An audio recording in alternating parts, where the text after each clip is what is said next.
Now, with 3 days left before South Africans head to the polls, political parties are eager to see the outcome of weeks of campaigning, whether small parties like ActionSA and the Good Party or big wigs like the ANC and the DA.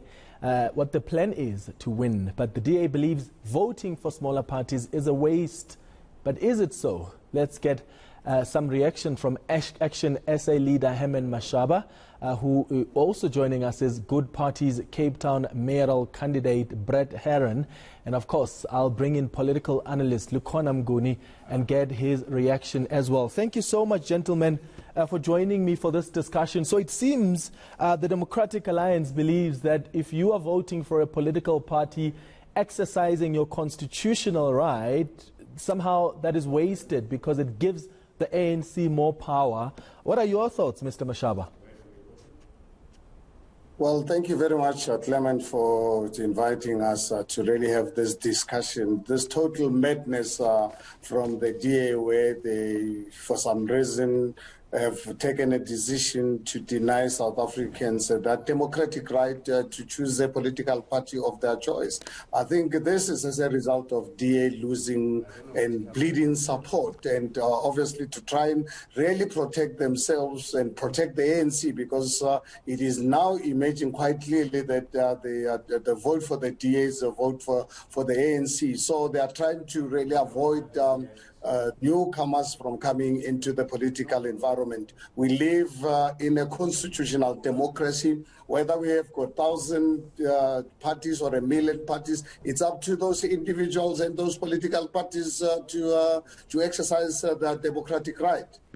Yeah, Mr. Brett Herron, how have you looked at it? And I suppose that what I also want to ask as well is how you're countering that message, because some people have raised this concern that by making this suggestion that a vote for smaller parties is a wasted vote, that feeds into voter apathy.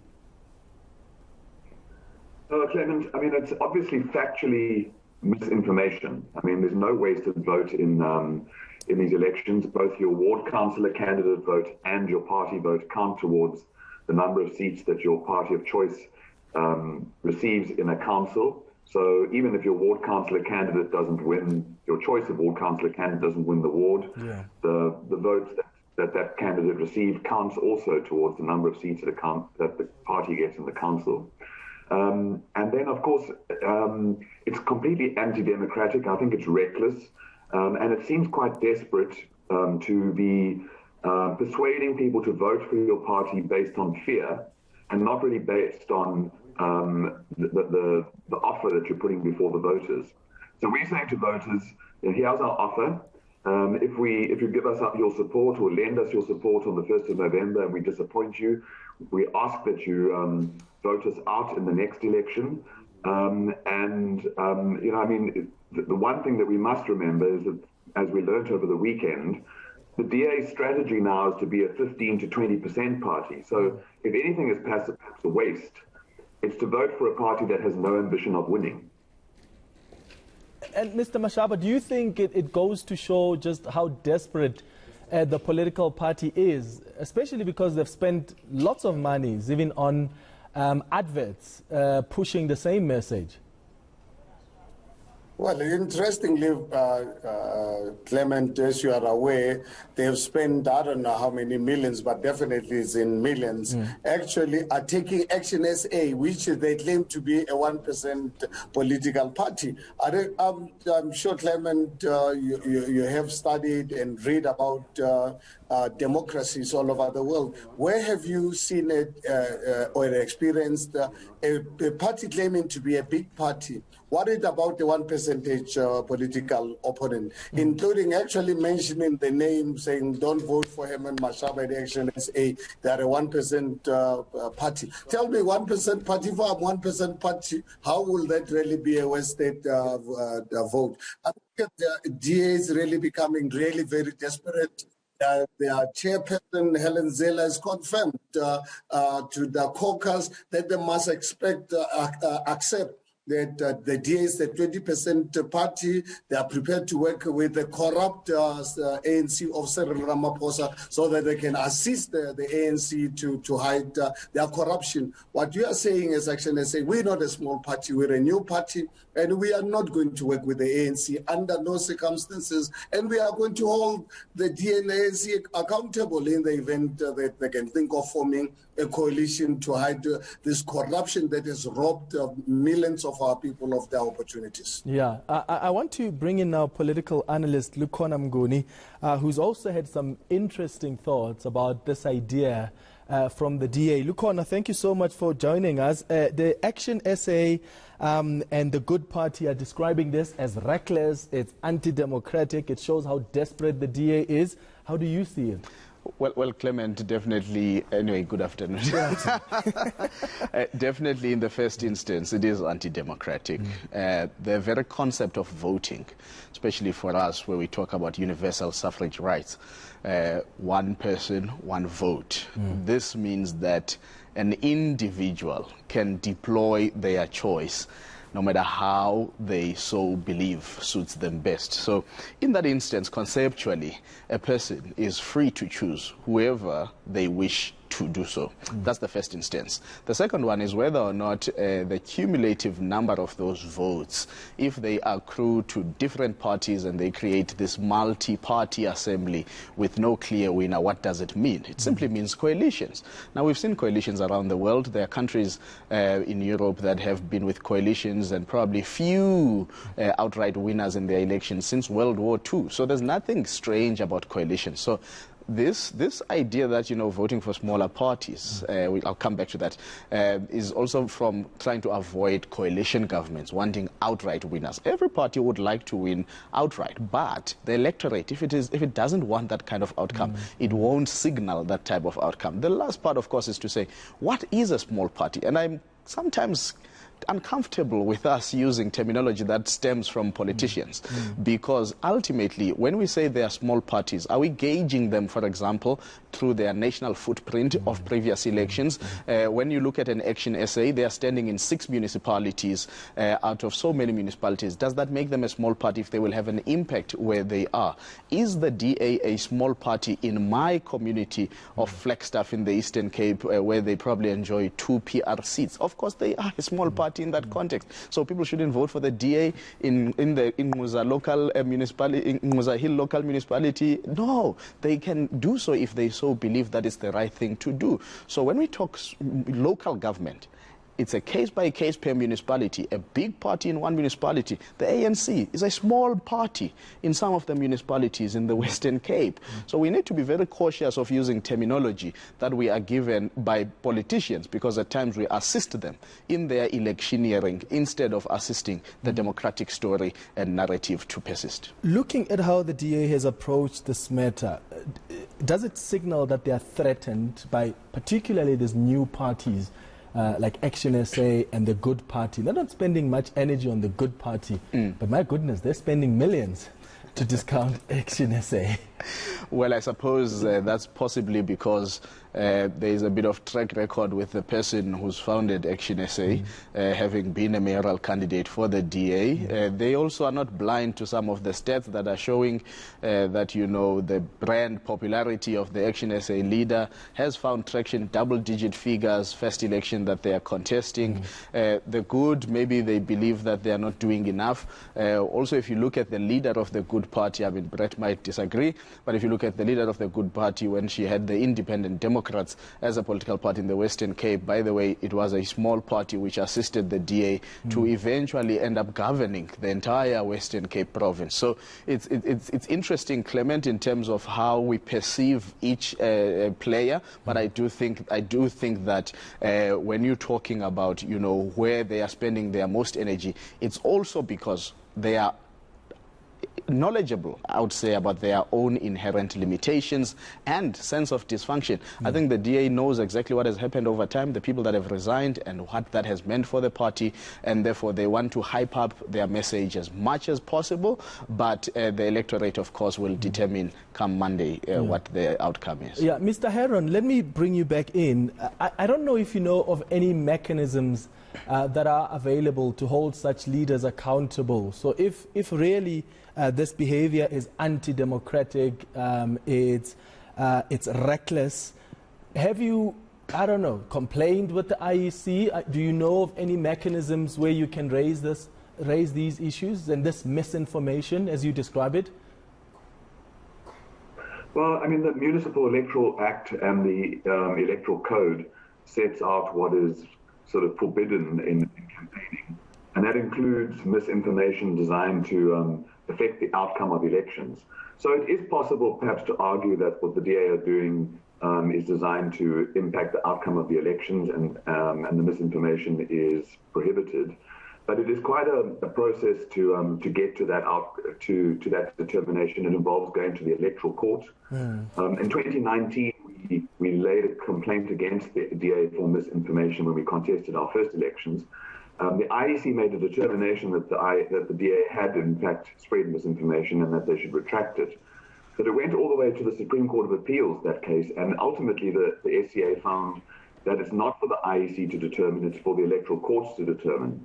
So it would involve us going to court, and it's quite late in the day to get an order that this be prevented. So practically speaking, I don't think there's anything we can do. We just have to trust that people can see between the lines or see right through it, and see it for what it is, that it is a lie. Yeah, and I imagine it's the same with you, Mr. Mashaba, in that your focus right now, as we are 3 days before elections, is to make sure that you're covering as much ground as possible so that you spread your message across for people to vote for your party on the 1st of November. Well, Clement, we've really been one of the luckiest political party on earth, because if you look at how much DA spend on promoting us, giving us airwaves that we did not obviously have the necessary funding to really fund. So we're grateful for the DA for having taken such a posture. But at the same time, I think DA is exposing themselves, thinking that South African the voters are fools. So I think, honestly, it's not something that I'm worried about and concerned about. In fact, every time they run these ads, I always ask the marketing people, please go and do more funding, put more money into this, because we can only benefit out of this. Yeah, so you say to them, spread it across all the other radio stations. Lukhona, are there mechanisms? Absolutely. I mean, the more, please, they can... Okay, look, are there mechanisms in place? But what does the code of conduct say?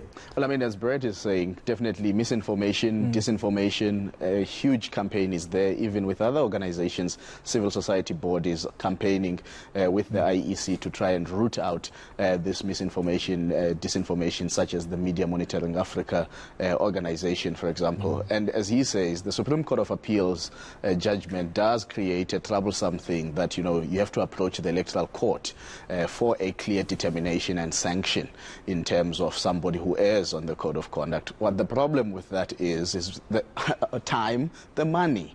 Because what if you and I as citizens truly believe that all political parties are breaking some part of the code of conduct and they don't hold each other to account because maybe it provides some mutual benefit to all of them? That would mean we need to go to court. So we do have, Clement, to think about how do we make sure that this democracy has ease of access, both in terms of functional access and resource access, that we don't have to spend so much money trying to get justice, because once it's about money, it's then about those with resources, and once that is about resources, it's not as democratic as we would want it to be. So yes, I do think that there is remedy, but it's probably a long shot in terms of remedy. I had a chat with a friend last night, said, well, I mean, this the courts might say is leeway. If you remember the DA SMS sometime back, I think 2016 2016 local government elections where they would say the former president is a thief. Yeah. That matter went all the way to the Constitutional Court. Of course, it was a split judgment, but the majority held that it was okay, called it a punchline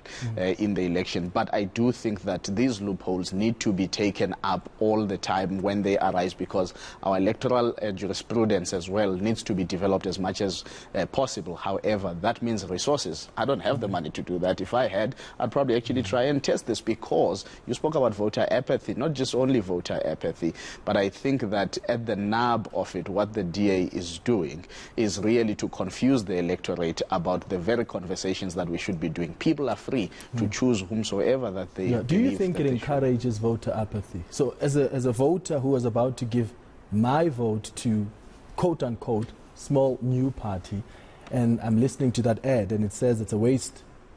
I think it creates doubt. It creates doubt in the mind of the voter. It also undermines the fact that people's agency to participate in the elections comes from different places. Some people are quite clear that I don't want to give any big political party my vote, but I do want to still exercise my right to vote and pitch up on voting day. Therefore, I give my vote to a party that I so choose, and even if I believe it won't take power, but I have participated. So the first thing that we need to make sure is to grow the habit of participating in the electoral process, because our vote, then it may have voter turnout implications. Yeah, absolutely. Mr. Mashaba, last word. It's 3 days to go before those elections. Yeah, go ahead. Well, Clement, I would really please appeal to you as a media houses. I'm sure you need funding to really be able to really pay for your facilities. Please ask the DA for more funding. Give them good discounts because ActionSA does not have the necessary funding. So please talk to them, talk to your management, to all the platforms. Please give them good discounts so that they can put in more money into promotion of ActionSA. Okay, and Mr. Herron, your last words? Well, I mean, on Monday, South Africans really have the opportunity to choose between the old parties and the new parties. I think the old parties have had, both of them have been in government for decades, 3 decades almost for the ANC, in most parts of South Africa, 2 decades for the DA. And we're saying to voters, just look back on the last 2 or 3 decades, see if your life has made the progress that you had hoped, that the town and city that you're in is being governed in the way that you had hoped and had voted for.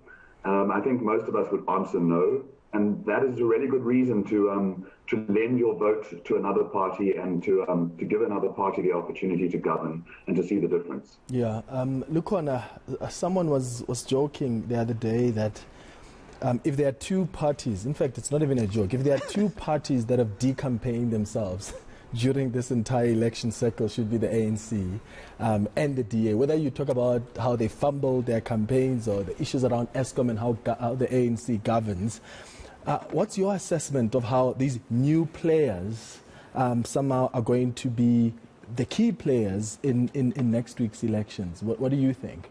Well, I think, when we talk about new players, we are also talking not just political parties, we're talking about an interesting amendment in the Electoral Act, which allows for independent candidates to form movements and civic associations in their local municipalities, which creates an opportunity for independent candidates to be able to contest the proportional representation part of the ballot, which they never were able to do because previously, if you lose in the ward ballot, that's it as an independent. So that is going to be something interesting to look out for in these particular elections. But secondly, an organization such as the Economic Freedom Fighters, they are not as old. If you think about it, this is their second local government election. They created some substantive, gains in the metros, but without winning any wards. So the interesting story for me to tell is if the EFF were to win a ward in the city of Johannesburg, for example, that would be a growth story because they didn't have any ward that they won in 2016. So when we talk about growth stories and how we are looking into this election going into Monday, we must be be quite expansive in how we go about it. But I do think that the ANC, the lack of resources has really hampered their campaigns. You can really see, man, that the postering, the messaging, there's something missing in terms of the branding of the ANC that we know. But is it that people will vote for branding, or they will judge them on their actions incumbent in different governments? Well, only time will tell. As for the DA, I think they've had a push, you know, a lot of turnover in terms of leadership, some people resigning, lots of internal issues that have discouraged people. And you will remember, Clement, that in some of the metros, their votes in 2016 were protest votes. The question is whether or not those protest votes have new homes away from the DA come the 1st of November. So next week, then, we're going to be talking about the headache of coalitions. Oh, it's going to be massive. 27 hung municipalities in 2016. I think we might go anywhere between 35 and 40 in this upcoming local government election. Sure. Interesting times. Thank you. Lukhona Mnguni is a political analyst. Thanks to Mr. Herman Mashaba, who is the leader of ActionSA, and of course, Brett Herron, who is with the Good Party. I really appreciate your time. Still to come here on The Lead, on the show, don't forget to tune into Power to Truth with JJ Tabani this evening for a special election debate.